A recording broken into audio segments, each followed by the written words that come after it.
Aleksandar Gargenta. I'm Marco's brother, who you probably saw at last talk. I'm his younger brother, so I guess I get half as much space as he does. And I don't have to also give you a little disclaimer. My slides are not as sexy as his are. Basically, this is going to be an HTML-driven slide deck off of ASCII doc. So no pretty pictures. That said, hopefully there's going to be a lot of useful content. So as far as what brings me here, I've been doing Android for the last 2 years. I happen to run the San Francisco Android user group. So if any of you are in the area, we meet on every last Tuesday of the month, with the exception of actually this month. But you should come check us out. I also work at Maracana, and I do training on a lot of different things, including Android. So this talk is effectively on the Android stack. Some call it the physiognomy, autonomy, physiology of Android, however you want to call it. Basically, where we get to dig a little deeper into what those layers are. What are the features of different layers? Why are why does Android look the way it does? Okay, and hopefully we'll have some time for questions towards the end. So we're going to basically look at the layers of Android, which by now you probably know because you've seen it a million times in all these little different diagrams, from the Linux kernel layer, and then going up the stack to the native libraries layers, or native layers they call it, application framework layer and what's in there, and to the apps itself. And I include apps in this layer because apps are, whether you believe it or not, part of the API of Android. Okay? So there's enough stuff at the app layer that basically without which Android would not be a complete environment. And when it comes to Android itself, I like to classify Android as a full-blown OS. And this entire set of pieces, all these 4 layers, are part of it. Yeah, so for us to understand it, we need to basically understand these layers. So this is the kind of the picture that I was mentioning. I'm sure most of you have seen it. And so, like I said, we're going to be looking at this bottom up. And again, these are scrollable slides, so please bear with me. And I've never actually ran them in this resolution, so hopefully things are going to work out. So as you guys know, being this is a Linux conference after all, Android runs on Linux. So this is the first part is us looking at the Linux stack. And this, well, I don't know if it's useful or not. These are kind of the different versions of Linux as implemented by different versions of Android. The common branch under the Android Git tree is 2638. It's fairly current. Okay. Now that said, I'm sure you've heard of it, but it doesn't hurt to reiterate it. Android is not Linux, as in it's not a Linux OS the way we think of Linux OS. It uses a modified Linux kernel, as we know, and that's what we're going to discuss. But there's no glib support. There's no windowing system. So a lot of the standard files that we're used to, password file, fstab files, don't exist. Even utilities that we're used to don't exist. SU, whatever, CP. Of course, that shouldn't surprise you, given that you're mostly coming from the embedded environment, where some of these things hold true. But the fact that there's no glib support means that we can't actually run any of the standard Linux tools without recompiling them specifically for Android, and specifically against Bionic, which we'll talk about later. So the Linux kernel, why does Android use Linux? And again, apologies if you've heard this a million times. First and foremost, for hardware abstraction model, right? So Google realized that it doesn't make sense to re-implement the wheel. And by that, I mean not only defining, the driver model, but also going out and writing drivers for these, thousands of devices that are out there. So we basically get that for free. And for the most part, unless your drivers do hook into, for example, the wake locks, for the most part, Linux or Android device drivers are the same as Linux device drivers that you would use in other embedded projects. So there are not too many surprises here. The wake locks do make some, obviously, this is a new concept introduced by Android, so that makes a difference. The other reason why, or the other reasons why we use Linux is for the process and memory management. And obviously through that we also get security isolation or sandboxing. And as you will see later when I mention it, the process layer at the Linux kernel is the security boundary between the different applications that may run on an Android system.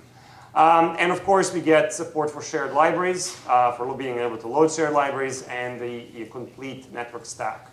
Now, the application and developers, so application users and developers never really see the Linux kernel. They never really interact with it. And yes, there is the ADB shell, but except for developers, they're specifically interested in that. Nobody's expected them to actually go into the Linux layer and do anything in there. So while there may be 300,000 Android devices being activated daily, those people don't think of a 300,000 Linux devices being activated daily because they don't really think about the Linux layer.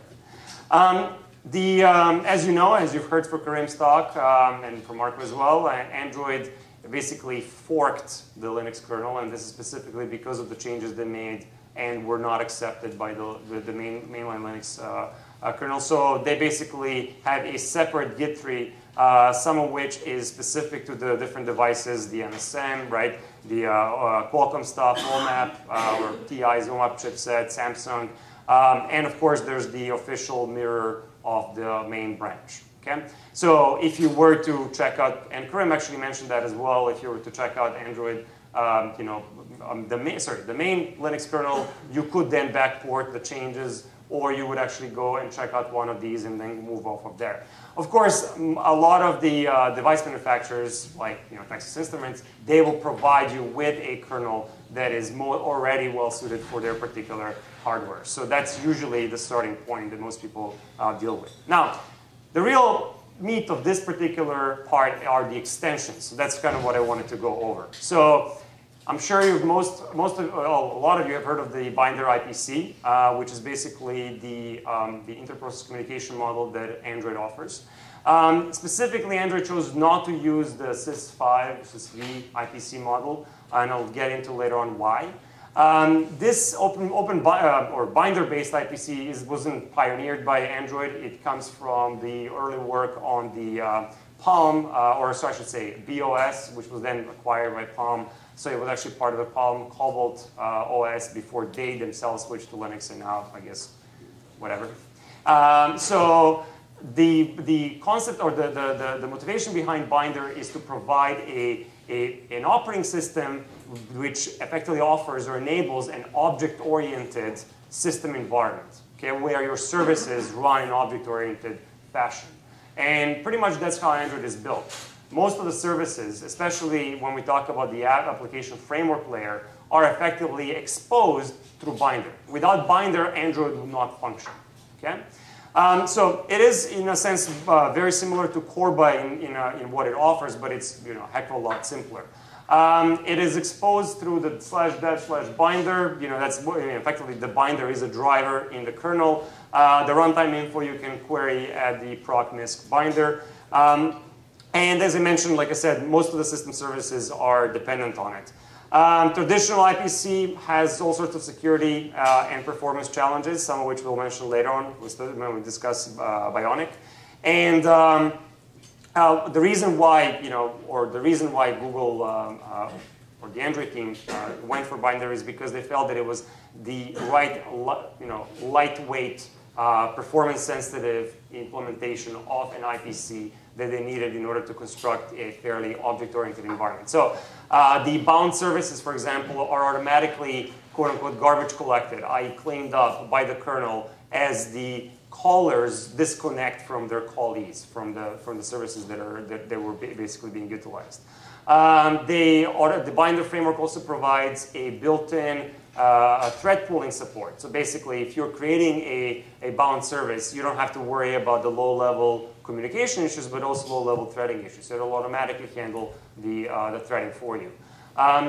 Of course, bound services can also be used within a single process, right? I mean, the whole point of IPC is obviously for inter-process communication, but you can also bind to services that run in the same process, in which case you're just using the same thread. By default, Binder offers asynchronous calls to, or the calls feel synchronous, so they feel like local function calls. But as of recently, they actually also added something called one-way, which is a way of, if you were to add that to an interface, which is in the case of Binder exposed to something called AIDL, that would basically mean that the caller's calls are asynchronous. So the caller makes a call, literally returns right away, and the Binder mechanism ensures that the actual request is delivered to the callee. The implementation, should you want to look at it, is, again, this was ported originally from from BOS, then Palm, and now Android, but is available in the kernel source tree at drivers misc binder, so you can actually take a look at it. AshMem, or the anonymous shared memory, is a reference-counted, virtually mapped, and they say virtually mapped because the pmem, which you will see, is not virtually mapped, named memory block that is basically, that can be shared between different processes, and kernel is allowed to free this. So it's different than the POSIX shared memory model, where the kernel is not responsible for the cleanup. So the applications themselves have to negotiate this. So the way it works, I mean, ultimately it's exposed through /dev/ashmem, and then you can memory map it. But generally, there's enough, obviously, functions or function calls created to make this easy. So this is an example of an application creating a memory region that is named. It is created in the shared memory pool. The application gets effectively a file descriptor to this, which it can then share with another application through the binder IPC. And then the other application effectively opens up the same region, and now they can actually go and communicate, or whatever they read and write from this memory region ends up being shared. What's interesting is that when all the applications, or all the processes that share a memory region close their file references, the region is automatically garbage collected, if you will. Okay, so the system or the kernel ensures that to be the case. So there's obviously need for this in certain cases where applications share resources. Rather than each application loading its own copy, they can basically share it through the ashmem system. This is, and then you can obviously see where and how this was implemented. The pmem was something, it's also in a sense used for sharing, but it's sharing between effectively a device driver and specifically, or more commonly, GPU and DSPs, where basically what we do is we have an application map direct memory that is managed by the device driver. And it's usually, originally was created for this particular chipset. But this memory, unlike the ashmem, is not reference counted. Whichever application opens this memory up is responsible for actually closing it and freeing it. Of course, there's a whole bunch of IOCTLs that this exposes as well. So this is obviously, the wake locks is the biggest, I guess, or not the biggest change, but the one change that a lot of people feel strongly about with respect to whether this is the correct way to go about it, this whole business of wake locks. So what Google did, or what Android does, it extends the power management system in Android with this idea of wake locks. So the premise is that device should not be, the CPU should be shut down unless something holds a wake lock, unless something actually explicitly requests to run. Okay? And by the way, wake locks are not they're not used for synchronization. When we hear the word lock, it may imply synchronization. They're really just used to keep the device awake, or more specifically CPU, although they can also be used to keep, for example, the screen light or the backlight awake. There's two kinds of wake locks. The lock suspend, which is kind of, if you hold that lock, you prevent the full system suspend. And there's something called wake lock idle, which effectively just prevents the device from entering these low-powered states where you may experience large interrupt latencies.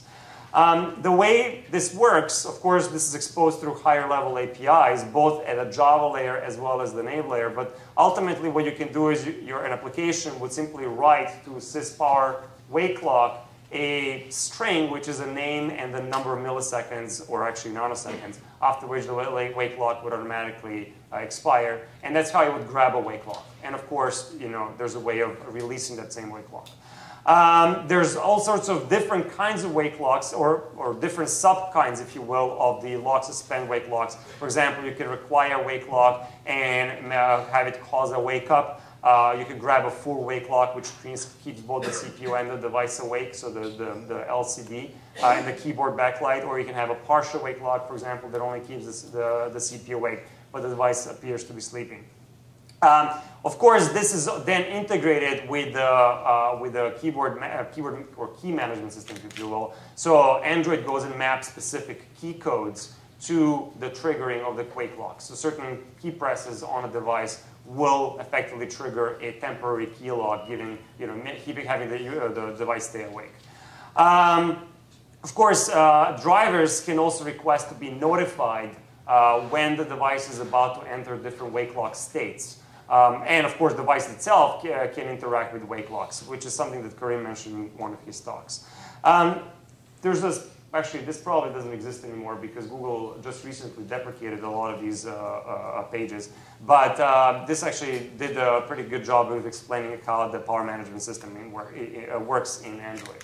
The baseband processor or other obviously non-CPU devices can obviously raise interrupts, and that can obviously wake up a device. So, but normally the way our devices work is, in a process, whether it's a home application or your application, if it wants to run, it will grab and hold a wake lock. If it doesn't, there's usually a timeout that is automatically managed by the system, which will expire. And since all the wake locks will have been, released by that time, or a lot will expire, the device goes to sleep. Alarm is actually one example of how, if we wanted to write some kind of a service in Android that will periodically run and do something. What it is, it's basically offers support for, or it's exposed through to the application by something called Alarm Manager. And effectively, it's a way for user space, i.e. our application, to request that the kernel wake up at a particular time and wake us up via a callback. Usually what happens is that in that callback, we have a very short period of time in which we need to grab a wake lock so that we can then do something more meaningful, like, I don't know, check some state of something, before we then release the wake lock and then let the device go back to sleep.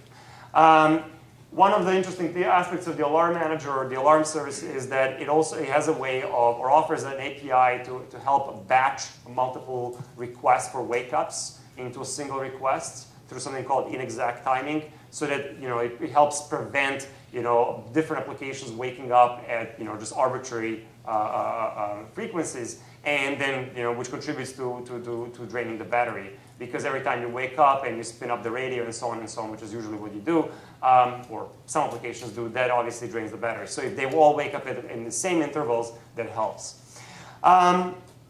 The low memory killer is another interesting aspect of Android, which some people feel it's somewhat weird. It's basically an extension of the OM, management or out of memory management, if you will, or handling in that Linux kernel does by default. And so what happens is that Android basically will eagerly, or will automatically, I should say, kill certain processes, regardless of the state they're in, depending on some flags, but based on how much free memory is available in the system. Right? So Android doesn't use swap storage, right? So for various reasons, most likely, because Flash is such a slow write medium. And so basically, once we look like we're about to run out of memory, we simply start killing processes until we regain some of that memory. So that's kind of a way of garbage collecting.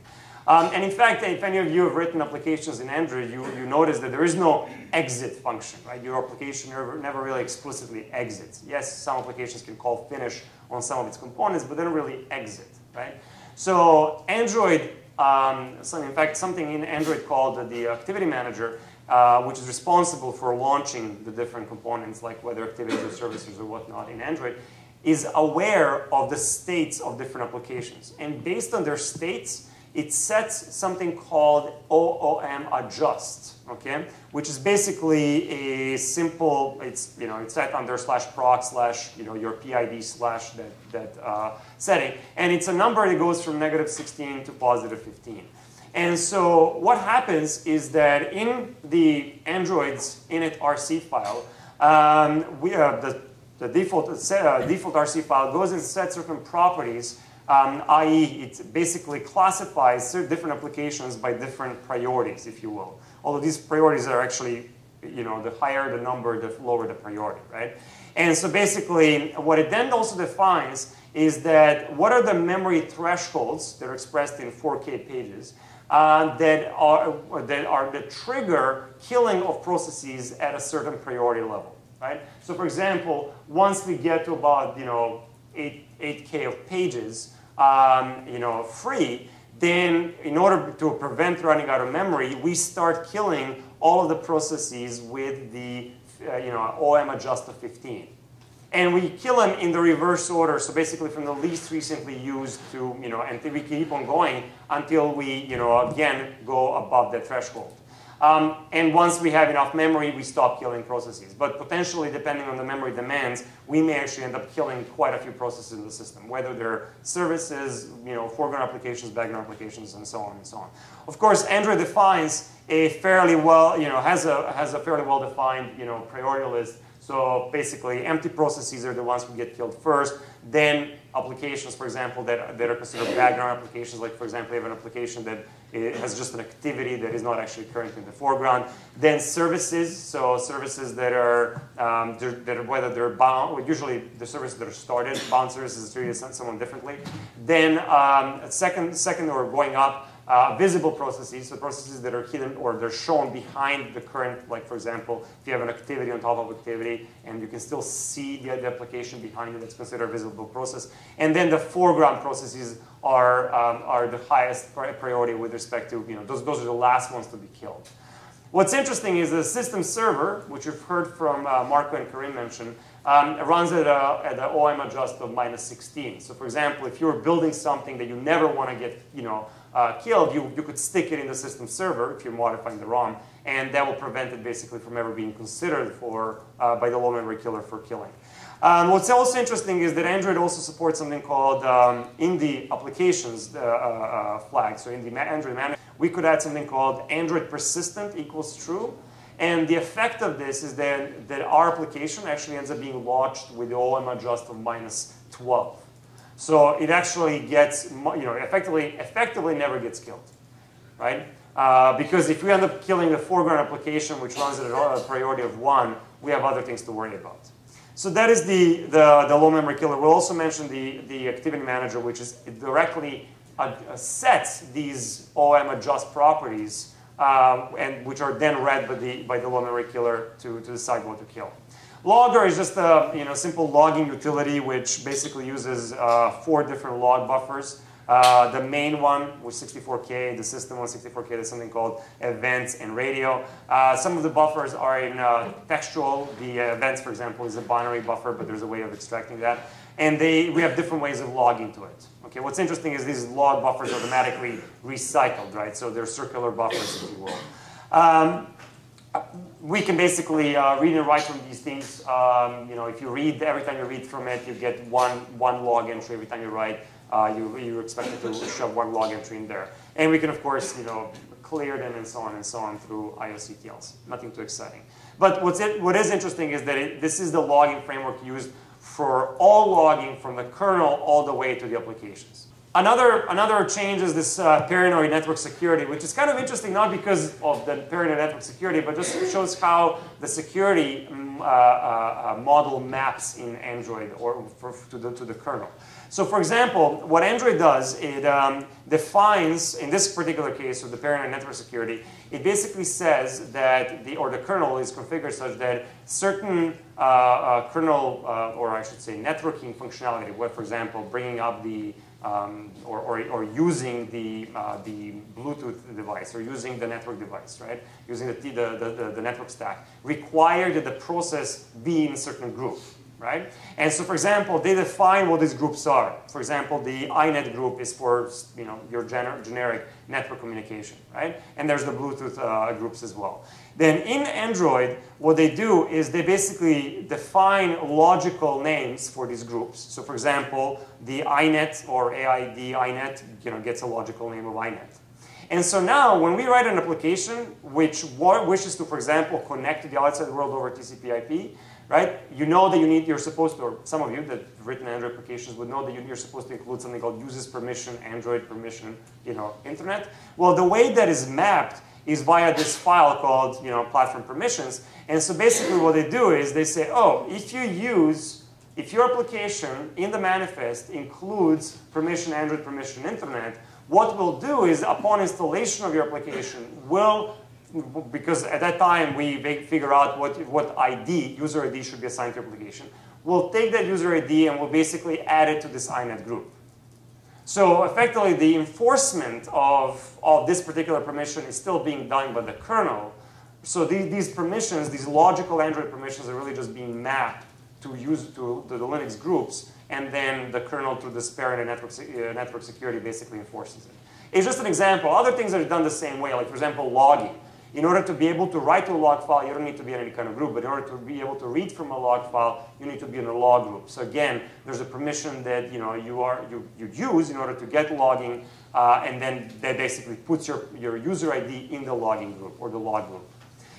There's a whole bunch of other kernel changes, manipulating time GPIO, for example, for vibrators, so like you can actually enable vibrator and then automatically have it turn off. Linux scheduler, these are, for example, in init RC, and I'm sure a lot of you guys here know more about this Linux scheduler than I do, but these are, for example, this is how they configure the scheduler.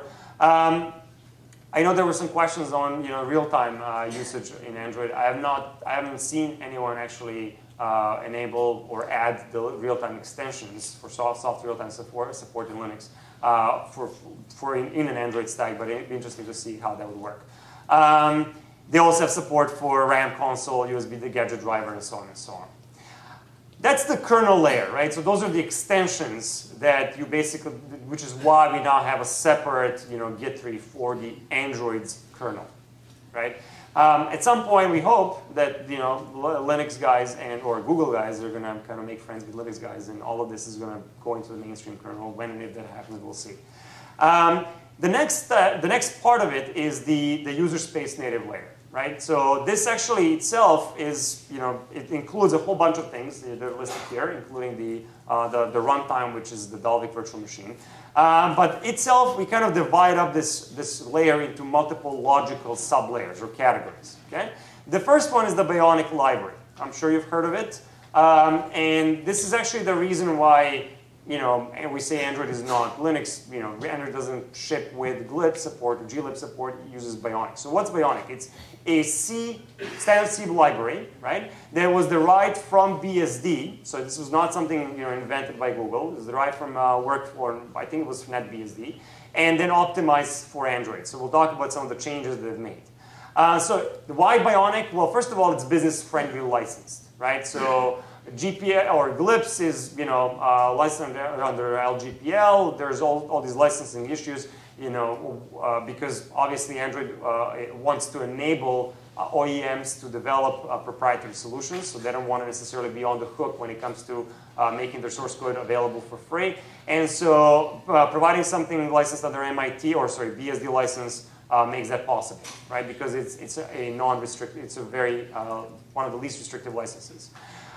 It's fairly lean, so it's something like 200K, about half of the size of glibs, and it's very, very fast. So they basically optimize it for the kinds of execution scenarios that they foresaw on an Android-based device. Okay? Which after Marco's talk, they may need to rethink because people are stretching it in all these different directions. So some of the changes that they've added. So for example, support or function calls for getting Android system properties, right? So sysprop, and sysproperties are something that are managed actually or tracked at the kernel level actually, but they're exposed on the Java layer as well, obviously the native layer through Bionic. Support for the kernel for logging, right?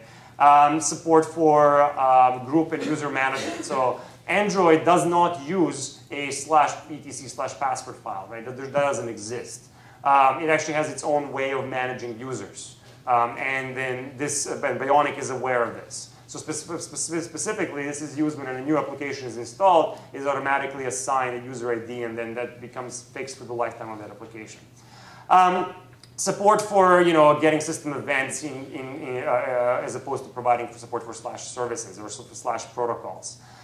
They obviously provide a bunch of kernel header or function calls, if you will, for IOCTL, structure declarations, and so on through Bionic as well. That is exposed. They have a custom pthread implementation, so it's they claim it's optimized for embedded use. So they try to make or provide very short code paths for things that they expect to be used very frequently, and then they don't provide any support for certain things that they expect never to make sense on Android. So for example, recursive error checks mutexes are supported, but there's no support for process shared mutexes. Part of it is because we have this binder framework, which is what we use for IPC in the first place.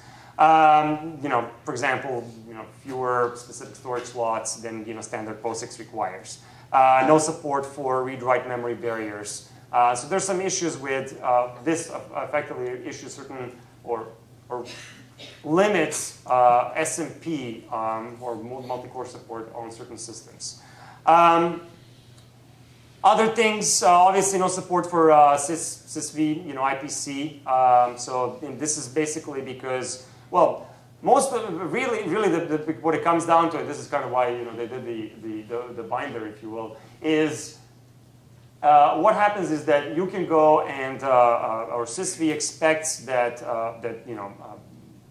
connections between processes be managed by those processes. And so if one of the processes were to be arbitrarily killed by the low memory killer, how is that going to be actually handled? And sysv doesn't have any provisions for that. There's no support for locales, at least not at this layer. That's usually done at the Dalvik layer or at the Java layer, if you will. They have some custom DNS support provided. They have their own built-in linker that supports pre-mapped files. So for example, if you were to build shared libraries, one of the things you would do is you would register your shared libraries in this pre-map file, and you would say, oh, my library is going to be loaded at this particular memory address. They have support for x86 ARM. Obviously, the ARM thumb, they even have support, obviously, for Neon instructions. It is not binary compatible. Anything compiled, obviously, against glibs is not going to work on or against Bionic, so it will not be able to link against Bionic.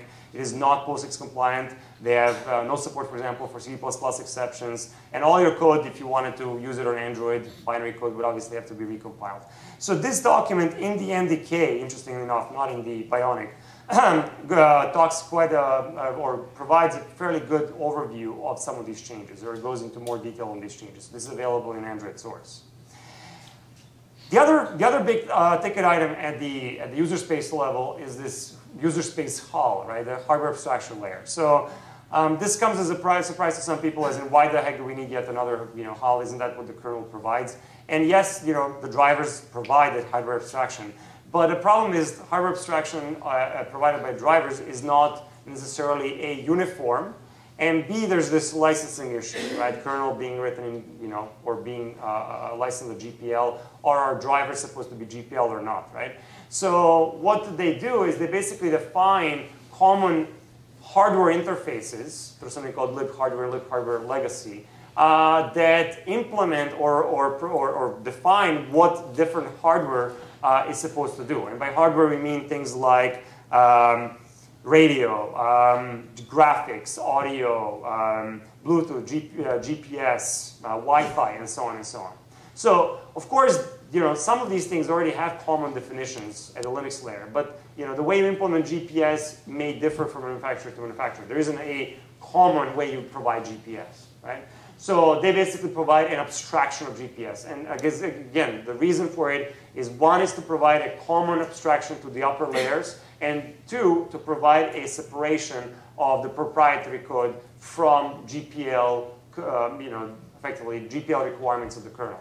So a lot of OEMs that want to keep their stuff proprietary, their driver will just basically memory map the whatever memory is exposed by the device to a file, which will then be, or expose it to a file, which will then be memory mapped by the user space driver, which will then do its interpretation, or that's where you would implement your proprietary algorithms to interpret that data. And that's the stuff that you can keep hidden because you're compiling against Bionic. So that addresses the issue of licensing.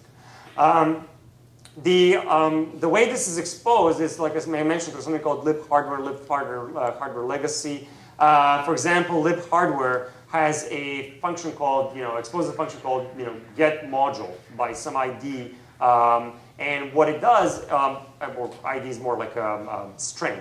And basically what it does, it has a predetermined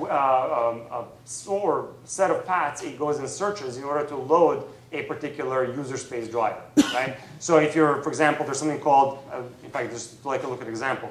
Let's say you're looking for a module called GPS. Well, if you are on an XSS device, you would find it under /vendor/lib/hardware/ GPS the name of the board on which you're running .so. And that's how you would actually load it. So the device manufacturers, they basically implement the APIs defined by the lib hardware, and they basically provide the binaries, which again can be licensed under any terms, and they provide those binaries in a predetermined place where Android knows how to find it by some logical name. Okay? The lib hardware legacy provides additional or defines APIs for things like vibrator, Wi-Fi module loader, power, some of the power management, U event, audio, camera, and so on and so on. Some devices, like for example, lib audio, are loaded by a exact name. So the system will search specifically for lib audio, which in most implementations that we've seen so far generally just wraps, also. With respect to radio, this is somewhat special because radio needs to be stateful. What happens is that Android loads something called the radio daemon, or I like to call them daemons, RILD. And basically what it does, this goes and searches for a radio library, the lib, ril, which is defined by a, some kind of a system property called RILD libpath. Okay? So the radio radio interface layer daemon looks at this property, from this property determines some kind of a name, and then uses that name to load the library. And then the radio interface daemon continues to run in order to keep that library, if you will, stateful, so that it can handle unsolicited callbacks, like if your phone rings or if your network connection comes in. Which, for example, on again on XSS will be loaded under vendor lib, lib whatever sec rild.so. The other group, the other layer, if you will, within the native layer are the native daemons, right? So we have something called Service Manager, which took me some time to figure out how and what it did. But basically, Service Manager, think of it as the DNS server on Android, but DNS server for your bound objects. So specifically, the binder that we talked about previously provides that IPC mechanism, but what it doesn't directly provide is a mechanism of finding out what are all those other services. How do I connect to a remote service or that's implemented in a remote process? And so the Service Manager, registers, if you will, within the binder, if you will, as this binder context manager, and then starts listening on requests from other applications or other processes. And basically what it is, it's a mapping service. It just knows how to go from a particular name, a string, to an actual implementation of some remote object. Other daemons, for example, the volume vol-d or the volume daemon that supports mounting and unmounting removable file systems. It also, for example, manages on let's say an XSS, which doesn't have a removable SD card. It actually manages a virtual SD card. But on other devices like Nexus One, it will automatically handle the remounting and mounting requests. I already mentioned the radio daemon, which basically provides that statefulness to the radio library. And the way our upper layers communicate with it is actually through a socket connection, interestingly enough, through a local Unix socket connection. NetD that manages, for example, network connections, PPP, routing, and that's where the Android enables tethering, which then your AT&T goes and disables. Media server, which is the home for audio flinger, media player service, camera service, and so on and so on. We'll actually talk about these flingers in a bit. The install D, which is the daemon that actually manages the installation of the actual APKs on your device. So the package manager is what is triggered to start installation, but the actual installation of the APKs is managed or finalized by the install D. Key store is kind of a secure storage of key value pairs. Debugger D basically enables processes to dump their cores in specific, in case of crashes, to specific locations so you can analyze it. Can come in handy. Obviously, the WPA, so for Wi-Fi authentication, DHCP. Obviously, this is standard Linux stuff. Very little customization here. Well, actually, yeah, actually very little customization. Dbus. So there's and of course, there's a whole bunch of daemons on top of it that are enabled on the fly based on your device or the Bluetooth stack being turned on the device. So there are different daemons that manage different profiles, runtime profiles. And they're, like I said, loaded on demand. Raccoon for VPN. That's what manages, among other things, VPN connections. UEVent-D basically sets up correct ownership of your devices as they're being enabled. So including some of the built-in ones. So basically, there's a UEVent RC file that defines effectively the mapping between the different devices, the ownership and the permissions. Okay, and the ADBD, which is the Android debug device bridge daemon, which basically we use to for a number of things, including shelling into a device, for example. And it's expected to work over USB, although I've seen implementations that enable connections over TCP, for example, bridge. On top of it, there may be a whole slew of device or vendor-specific daemons. Like, so for example, on Nexus S, they have a stateful GPSD that basically runs when you enable a GPS on your device. That interacts then through libGPS that we previously saw and basically enables the GPS services to the upper layer services. And then finally, we have this daemon. I mean, I consider them daemons, although they're not really daemons in the same sense as these are. The Zygote and the system server. So we'll mention in a moment what Zygote and system servers are, but just leave it at this for now. So a couple of other things at the native layer. So the Surface Flinger basically enables, or what it does, it's an Android system-wide screen composer, if you will, right? And which draws to the, your standard Linux frame buffer. So that part is fairly standard. That there's no device driver, Linux layer device driver for the frame buffer. The way it works is that apps effectively get these windows from the Surface Flinger as surfaces. They draw into the surfaces. The Surface Flinger basically assembles these surfaces through effective buffering in the background, and then draws them. And it uses basically two buffers, one for front buffer where you actually use for composition, and the back buffer you use for drawing. So there's always a buffer available, so you're never flickering, and it does automatic page flipping so that there's always one surface available for drawing. One of the couple of things that the Surface Flinger also does is that it, or expects, is that the video driver offers a linear space of mappable memory. Of course, this is actually not a hard requirement. If it's not provided, then it can use physical memory, so device memory for video drawing, and then draw from there, but that's obviously something. And so what it does, it actually memory maps this memory so that it can directly write into the video memory from which the video driver will then obviously draw. Audio Flinger is a system-wide audio stream routing engine / composer, as well as used for recording or the audio recording. It usually or sits on top of the lib audio, which in turn, like I said previously, usually sits on top of the ALSA layer. So what we do is when we want to play something, we normally grab something called a media player, which has a native counterpart. We stream to media player uncompressed VCM streams, and this effectively stream goes to the Audio Flinger, which then decides how to route it, whether it will send it to speaker, to Bluetooth, to earpiece, or whether it will actually stop routing it in case of something else more important that comes up. Like, so for example, the Audio Flinger is the one that will help manage like let's say a phone call comes in and you have something else playing in the background, like music. It'll actually send notification to stop the music playing in order to pause it.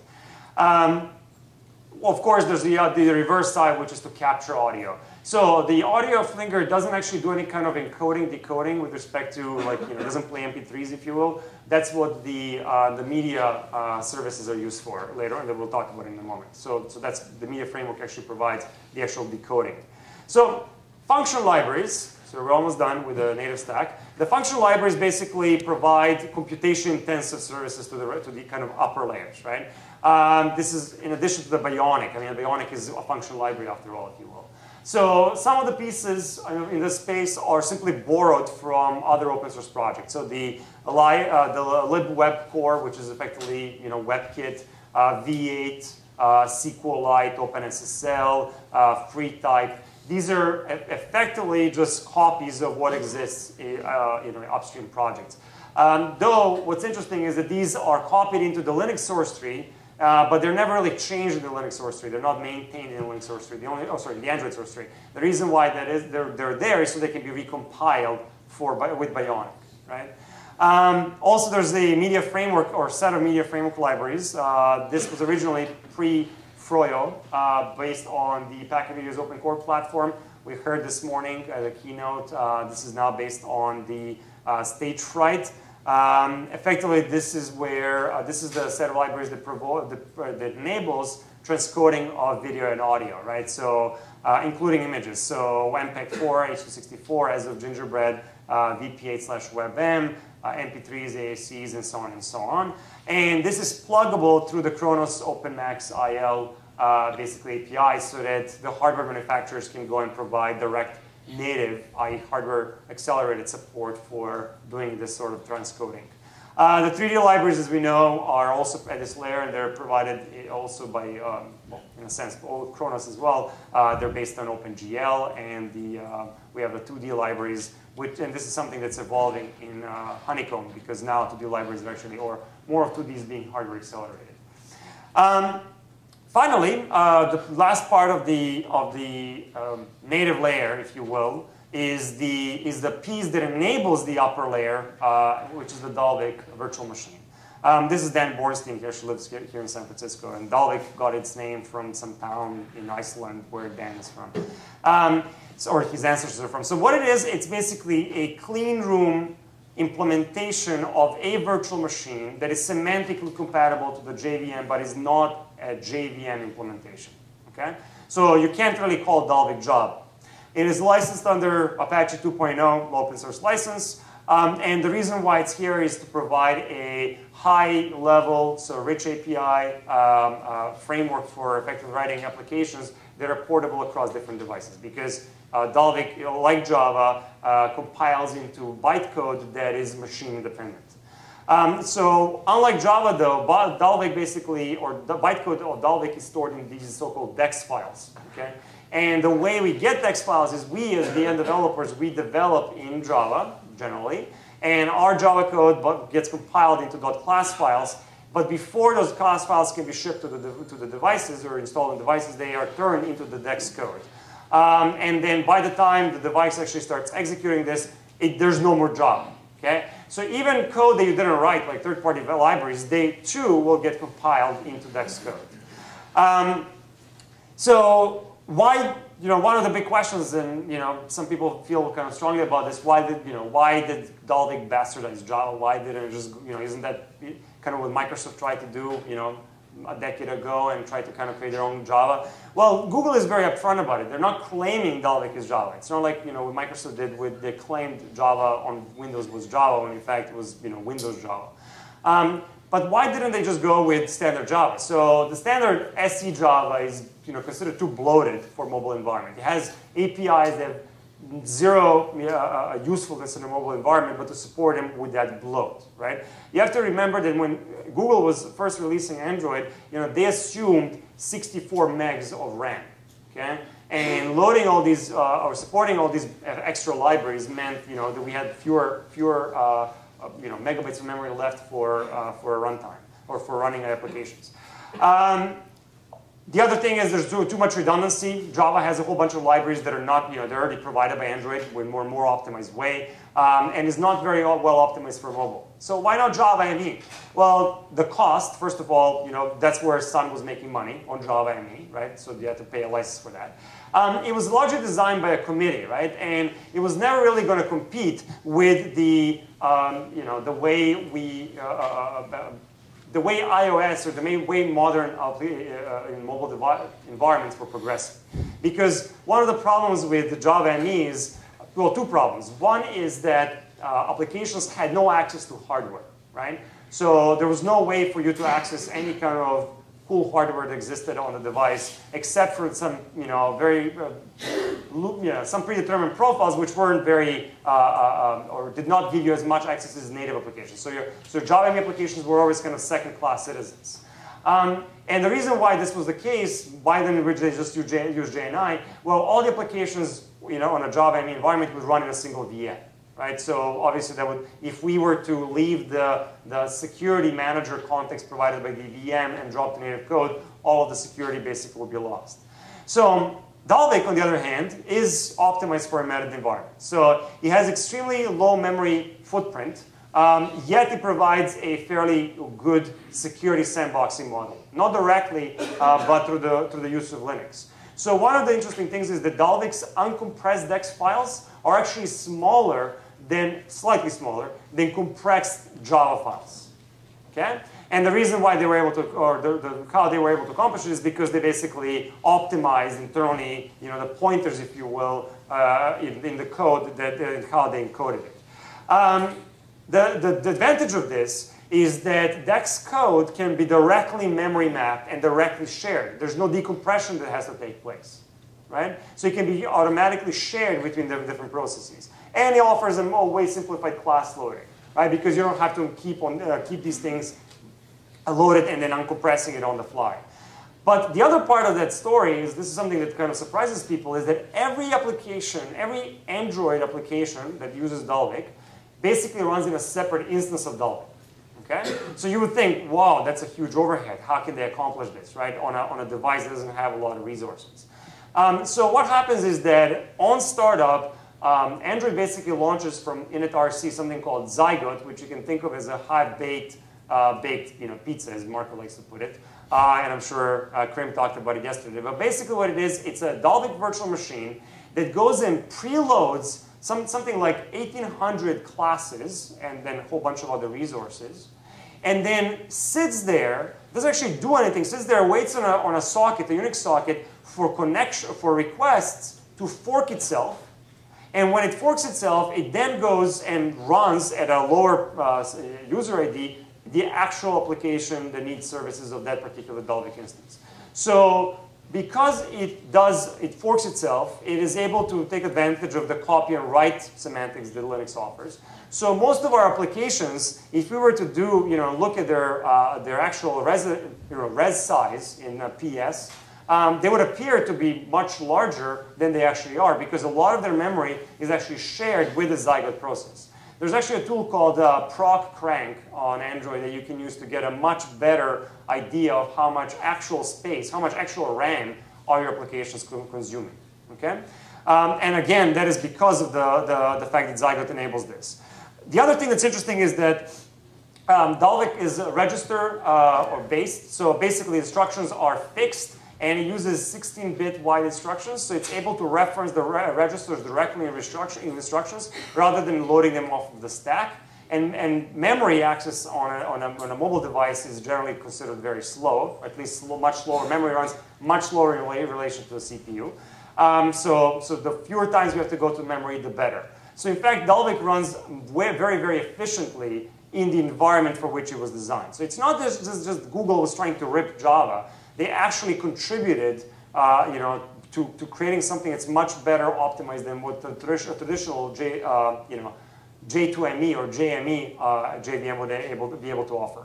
And so the last thing about Dalvik that's interesting is that as of Froyo, as you guys know, it comes with the Jit support, which is also different than standard Java support in that it enables something called trace level granularity, where it finds individual branches of your code that appear to be hot and optimizes the heck out of them. In fact, that code, when converted from Dalvik code to native code, explodes by 8 times. Okay, that's how high-level Dalvik code is, and that's how well optimized the native code that's JITted becomes. The reason why they did it this way, as opposed to the standard Java, which basically does method-level JIT, is that they basically minimize the amount of overhead in terms of memory as well as CPU time that needs to be dedicated to the JIT support. So it's an average something like 100 to 200 kilobytes extra.